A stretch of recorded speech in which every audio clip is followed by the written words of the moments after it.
Good Tuesday morning, and welcome to Ice Age TV, the internal combustion engine age YouTube channel that talks about all my cars and trucks and SUVs, motorcycles, the dogs, the kid, life. Good Tuesday morning there, and wow, just another beautiful morning. It's just incredible. Here's in November.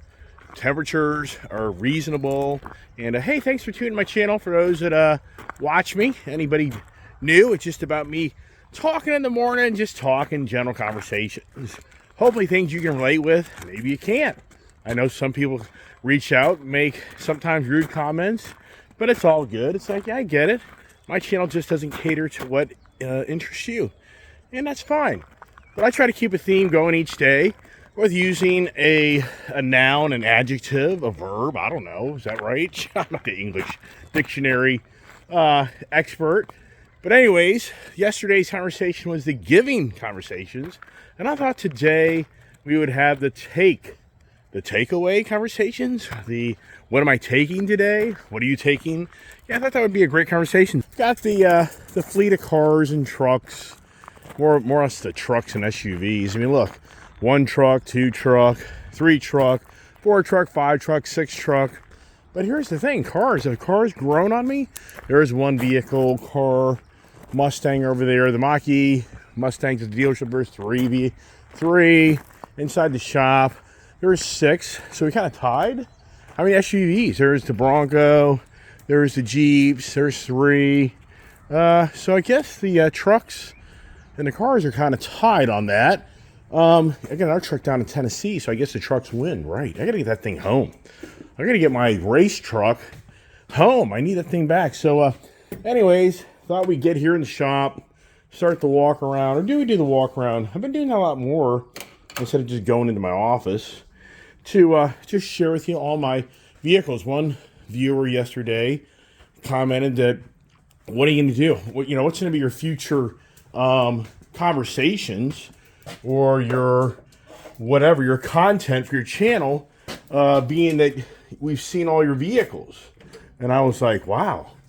Good point, right? I thought, okay. But do you really believe that?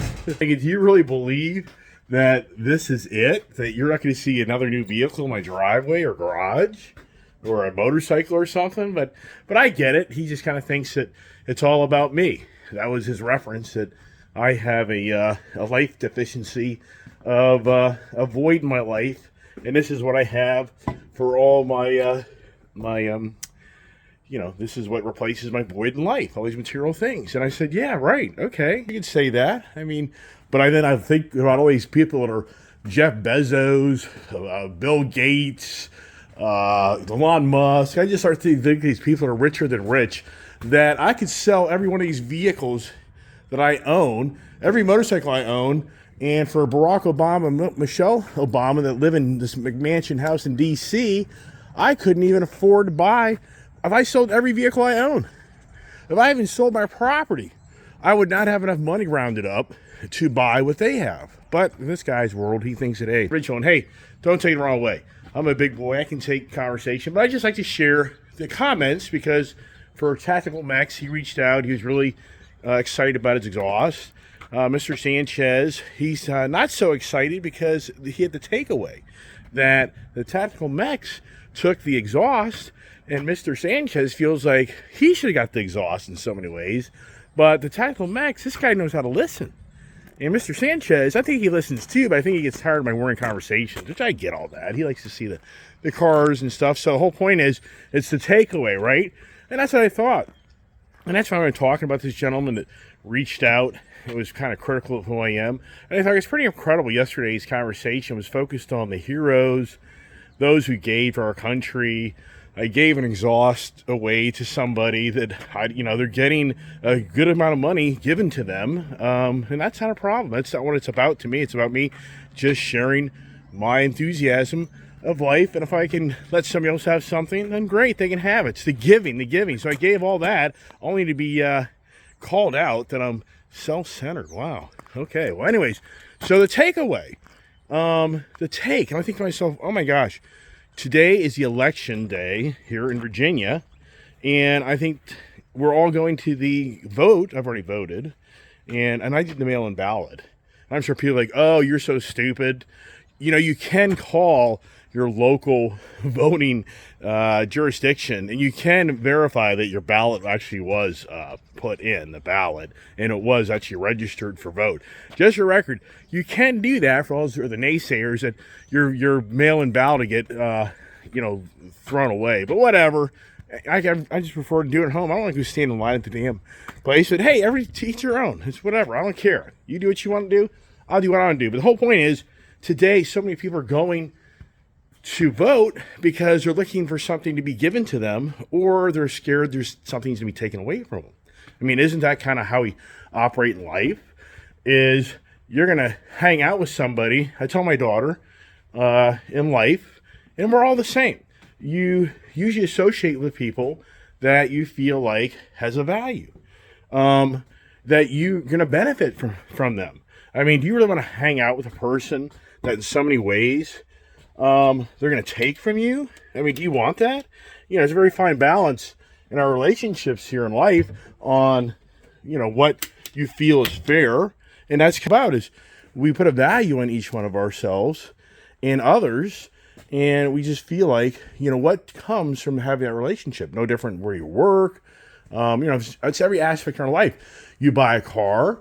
What is this car going to give you? Is this car going to give you that really excitement and fun? Or is it going to take away that love for a car because it isn't what you thought? Or is it going to take too much money out of your bank account to be able to pay for it and they're going to take it away? I mean, that's huge.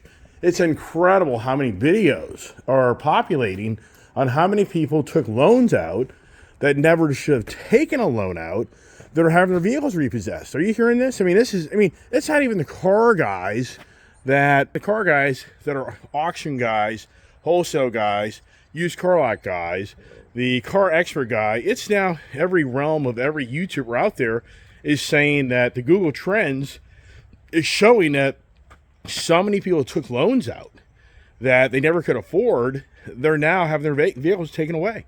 And they're saying, it's a typical, the worst case scenario to get your attention to watch your video, that we're getting ready to witness the biggest take back of car loans ever in the U.S. history of automotive financing. Is that true? I don't know. I'm not in the repossession business. I'm not in the car business. I have no idea. I'm just watching these videos where people are claiming that the people that don't pay their car payments and have their cars taken away is massive. This guy, Lucky Lopez, he did a whole video yesterday of showing all these cars he's getting at the car auctions, where these are cars that are 2 years in on purchase, and the people never even made one car payment. And they destroyed the vehicles, no respect. So these are cars that are now populating at these auctions. And the banks are underwater beyond underwater of all these cars that people are taking advantage of. I mean, during the pandemic and right after the pandemic, the price for cars has gone through the roof. And we just know so many predicted that this is all going to play out. All these banks lending money on cars that are way overpriced and people can't afford them. Eventually the heyday is going to come. That's going to be the takeaway. And that's why I've got this conversation this morning. Yesterday was giving conversations. Today is the taking, because more than ever, I guess we're going to see and how the industry is going to see the biggest take back in modern times. But here's the biggest thing that really spurred the conversation this morning. When I woke up at 2 in the morning, and I did a lot of reading on the new Dodge Ram pickup truck. It's pretty cool. So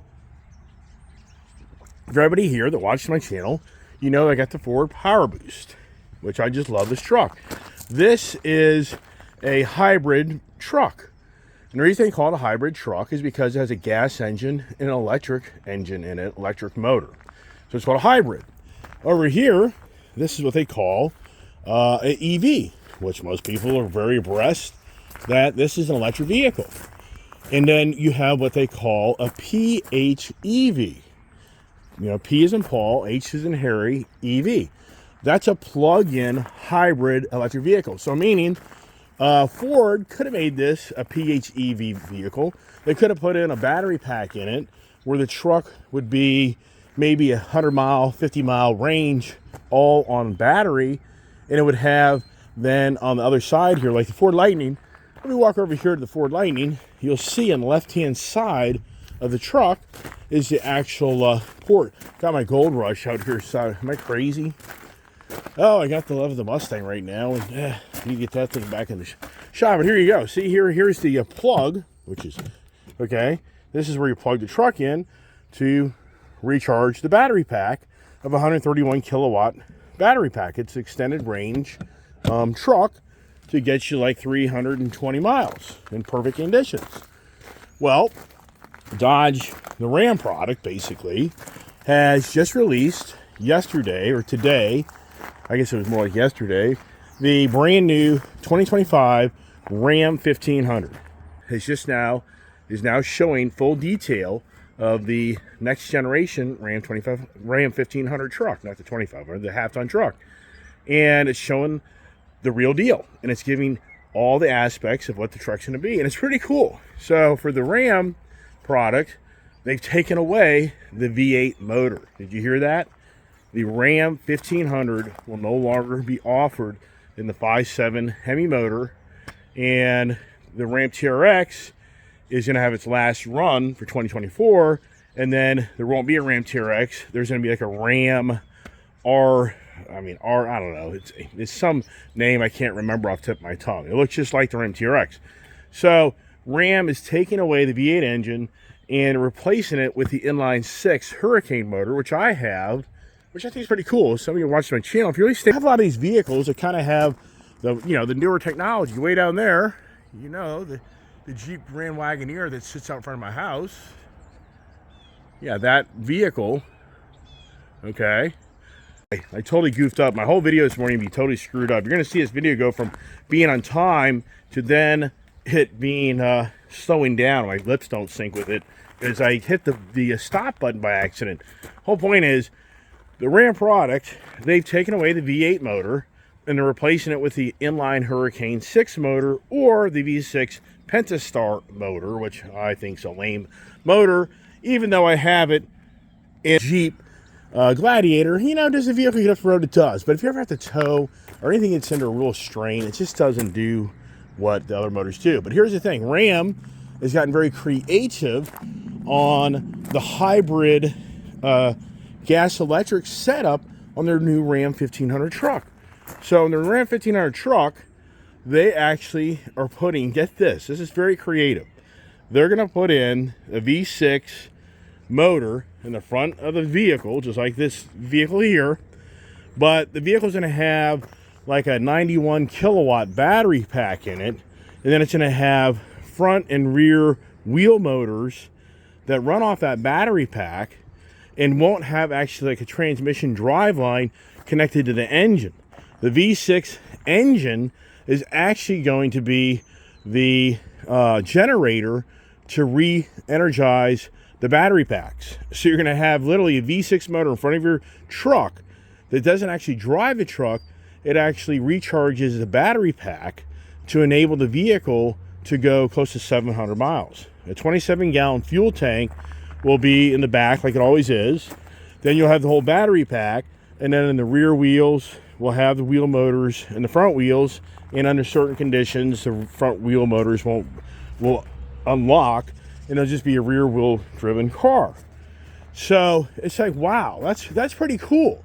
I mean, I give Ram credit for getting creative, because what they say when it comes to that vehicle towing, it's going to be a really good tow vehicle because it's going to tow 14,000 pounds, more than the regular Ram 1500 gas edition.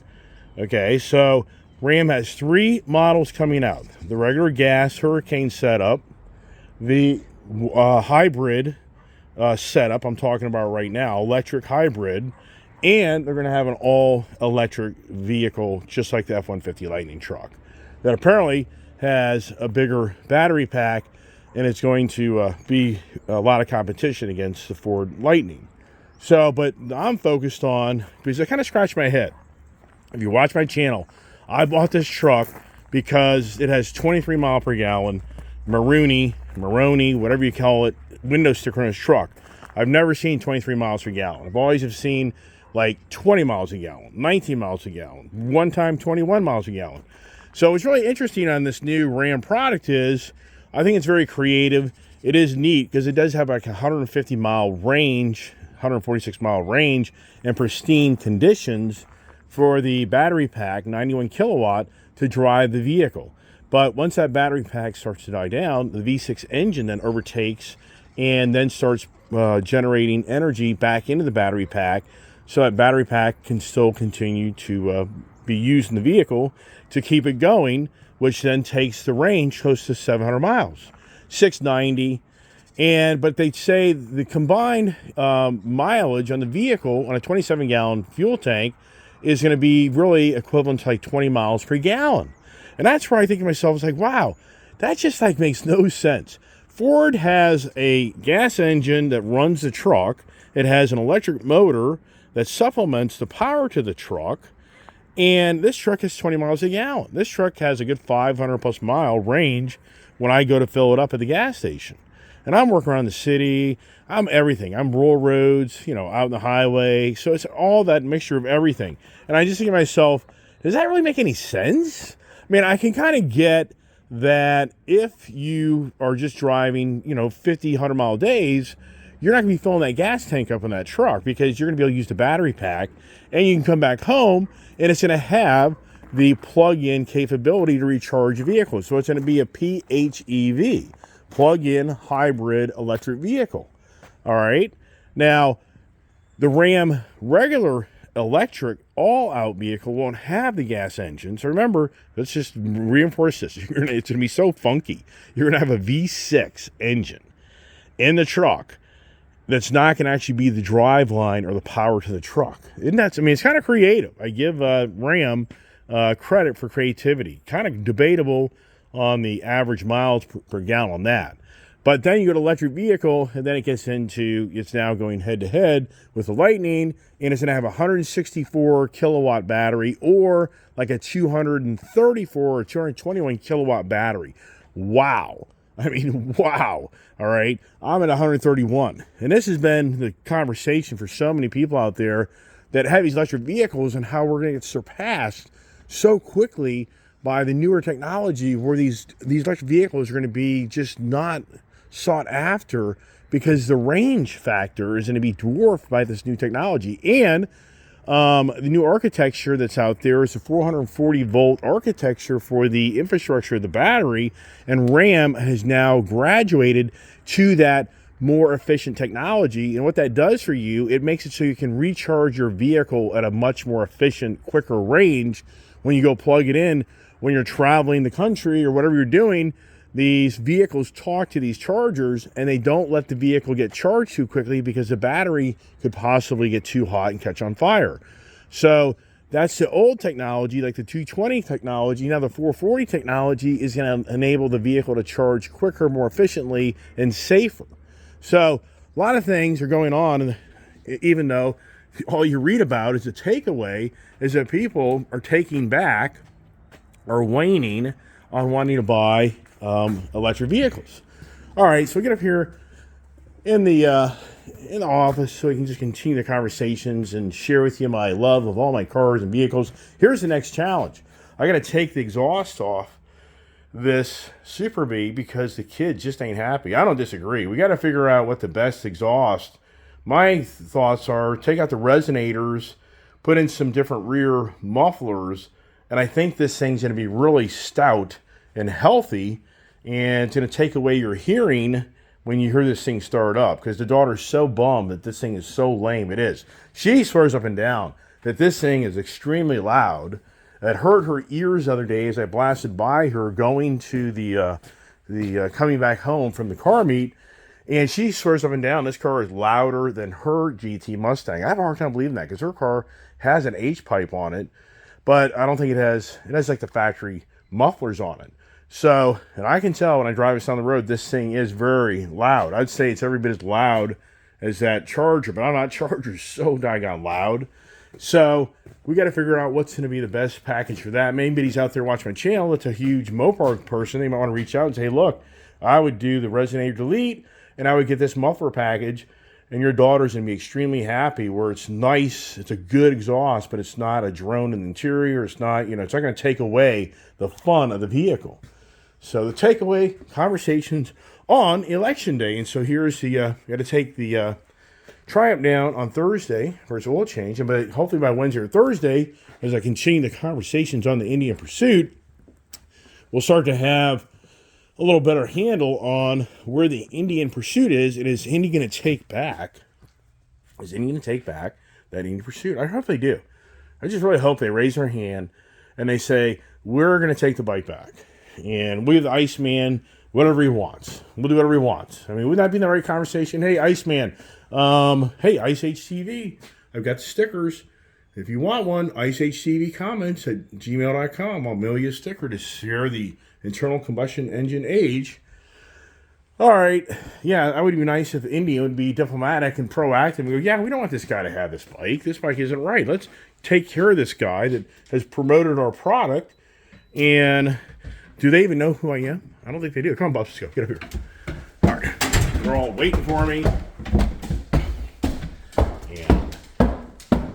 And, it's just not that cold out.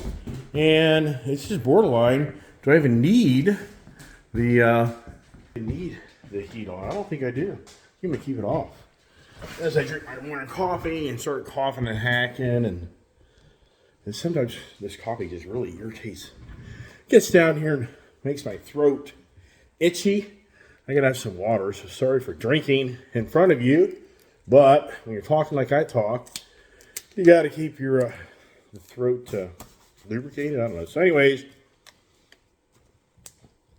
great article on the Ram product line, and the Ram TRX renamed a different, be renamed, but it's still gonna have the bulbous, the nice, really badass look to the Ram TRX. And it's have the Hurricane Inline 6, and it's going to be a 540 horsepower vehicle. So so the Ram TRX, the last year run is here. So what's crazy is that Ram TRX now is so expensive. I mean, I'm sure so many people here watching the channel will be like, when do we take back reality? I mean, when do we take back reality? I was just thinking to myself this morning as I was getting out of the shower. I was thinking, it's insane where we are, because it's what is going on? Don't you just feel like what's being given to us? I mean, is this the biggest take from us, the sitting administration, ever in your lifetime? But you could say also, is it the biggest giving of administration ever in a lifetime? And what I mean by the take is all this green agenda is taking so much money from the taxpayers to build the what if future. And we're witnessing right in front of our eyes on how all these big companies like Ford and General Motors have taken out huge sums of money to start the infrastructure of this EV transition. And they're losing billions upon billions of dollars. And I even went on to the cars.com this morning, and in like a 50-mile radius, there's like close to 200 F-150 Lightning trucks for sale. In a 50-mile radius, there's close to like 700 Mach-E's. If you watch my channel, you'll see over the months and months, I kind of check in to see what's going on with the inventories, and it's continuing to grow. It's not getting smaller, it's growing. Well, here what I noticed on the cars.com this morning was the discounts. That now all of a sudden you're seeing $9,000 discounts. And yes, the word is out that Ford is now offering a $7,500 rebate, not the tax credit. They're now taking $7,500 off the F-150 Lightning. And so then if your dealer has some room to play with, you can maybe get 10 grand off. If you qualify with that threshold of the tax rebate, is they have a threshold how much you pay for a truck, and then you don't qualify for the rebate. You have to be under a certain amount of money. This is why Elon Musk had to lower his prices on all of his cars. People aren't connecting the dots. Elon Musk they recategorized. The federal government redid the guidelines of how you get tax credits on these electric vehicles. And so there's like a $55,000, I think, maximum price, I believe, on a SUV or a crossover car EV. And if you go above that $55,000, then you don't get the $7,500 tax credit. Just like the trucks and SUVs, same thing. I think it's like 80,000. I don't know the exact number, but once you get to a certain threshold, you don't qualify for his tax credit. So for Elon Musk, all of a sudden he lost that huge tax incentive of his brand of vehicles and had to start lowering their prices on their cars. That's just a whole other equation. So the whole point is, for Ford, they're now discounting their product. They're now having to take down their pricing. They're now having to take a beating on their losses of the EV thing. And that's what I'm saying just here a second ago. When I got out of the shower this morning, I'm just thinking, are we living in the biggest times of our lives that things have been taken away from us in so many aspects? I mean, I just think about the well-being of our cities, of our law enforcement, of our military, of our immigration laws. I mean, it can go both ways. It can be the give and take conversations, which that was yesterday's conversation. But taking away, look how many people I just said earlier that are having their vehicles taken away, and look how many people that signed up for loans that I'm sure in some ways they feel like they were taken advantage of because they had no option at that time, or did they have an option? There's where the fine line is.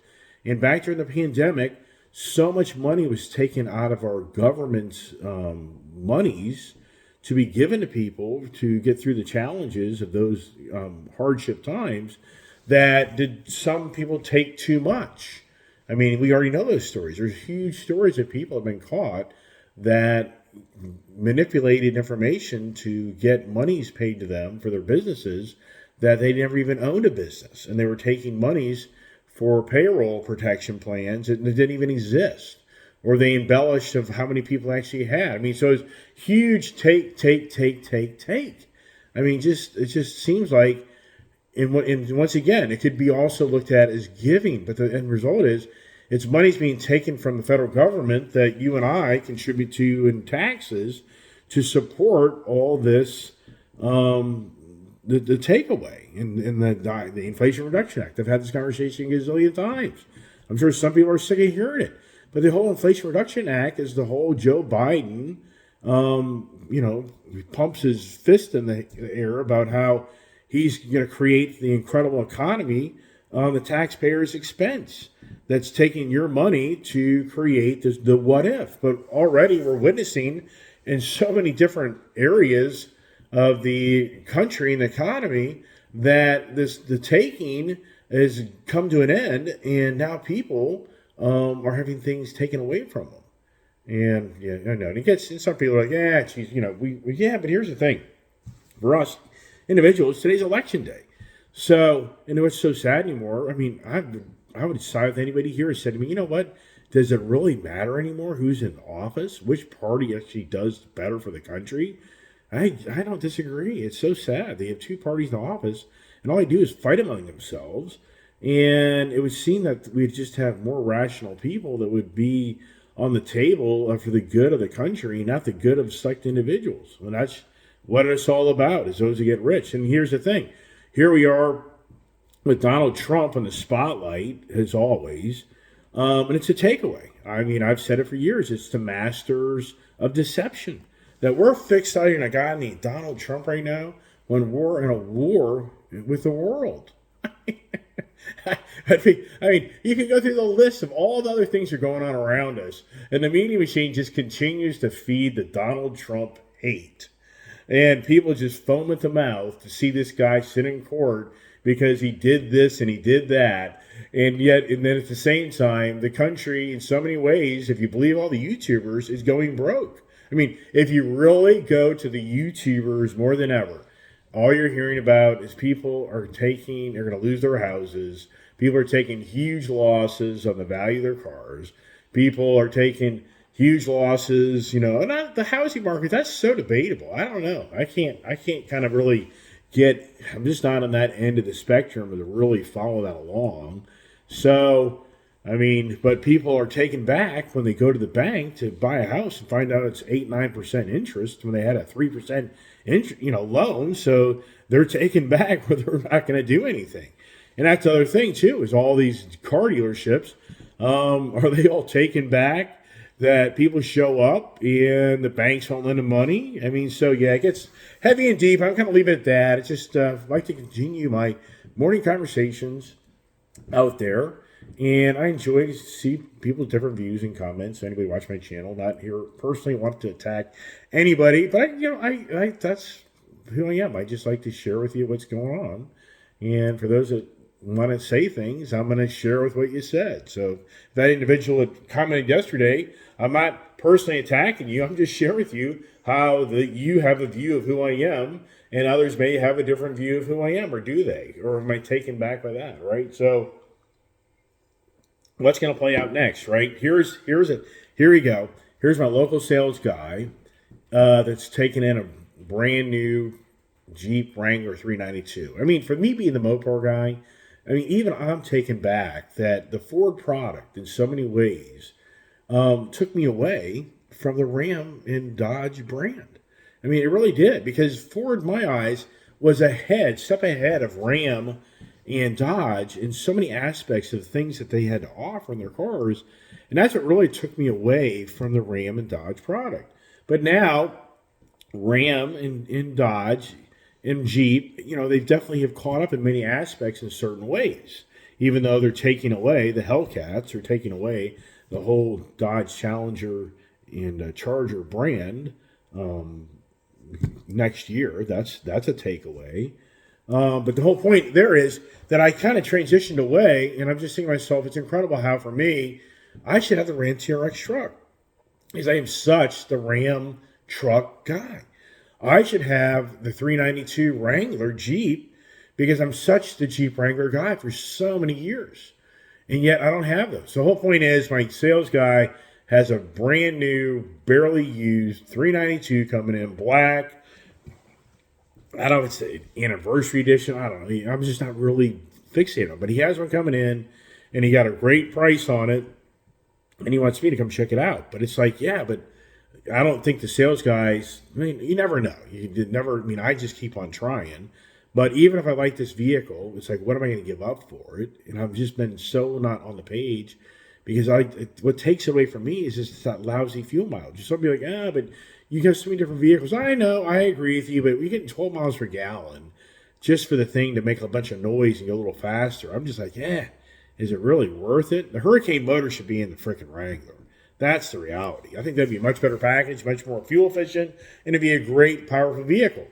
And it'd be more powerful than 392. So anyways, he's wanting me now to go check that out. So do you see a video of me? Because I've never driven the 392 Wrangler. I've never driven it. And I've been always the anti-now Wrangler guy because of the walking, and now the Ford Bronco that I have, those don't do that. And the Ford Bronco is such a nice vehicle.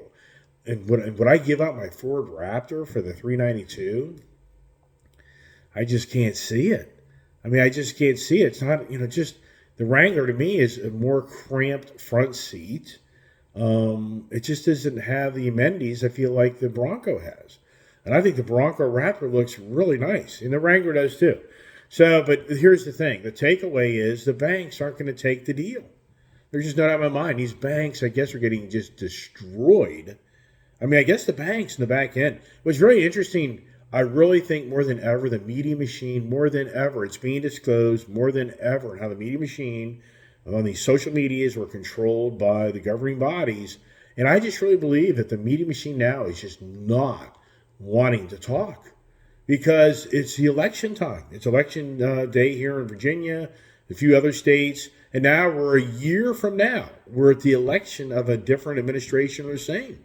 And so I just think the Media Machine is not going to start feeding all the negativity of all the takeaways that this administration has created. Then the giving is just probably going to be eye-opening. And what's really interesting to me is I predicted by the end of 2022, the whole market in this country would just be, the implosion would start. That's what I predicted back in 2021, at end of 2022, I predicted the Dow would be at 20. That was what I was telling people. Like, man, I just can't see how all this free money was given and taken would sustain itself. And am I a year late? I mean, I don't wish any harm on anybody, but at the same time, I mean, it's whatever. I'm gonna leave it at that. So yeah, do you get to see the 392? Yeah, but does that deal pan out? I can't see it. Really, it's only Ford Credit where I'm selling in with Ford Credit that now is buying the deals on these cars. The others just won't do it. They just are like, once again, I just said it 10 times.